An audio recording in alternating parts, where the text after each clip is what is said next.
রান্নাঘরে প্রথম পা, মনে একটু ভয়। চিকেন কোরমা রাধা কিন্তু মোটেও কঠিন নয়।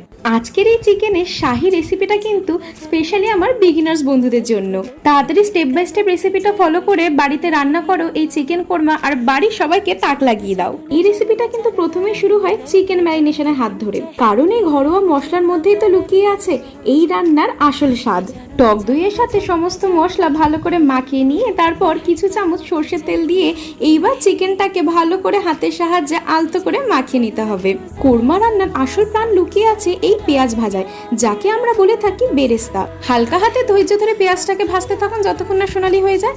এরপর এই পেঁয়াজের কিছুটা তেল আমরা আবারও এই চিকেন ম্যারিনেশনে দিয়ে দেবো। এরপর হাই ফ্লেমে বসিয়ে দিন চিকেনটা যখন প্রায় সেদ্ধ হয়ে আসবে তখন দিয়ে দিতে হবে অল্প পরিমাণে কাজু বাদাম বাটা আর আমাদের তৈরি করা সেই বেরেস্তা। ব্যাস, তাতেই তৈরি হবে সিল্কি ক্রিমি গ্রেভি, যা কোরমার আসল চাবিকাঠি। সে উপর দিয়ে কাঁচা লঙ্কা দিয়ে দাও। তাড়াতাড়ি, কেমন লাগলো?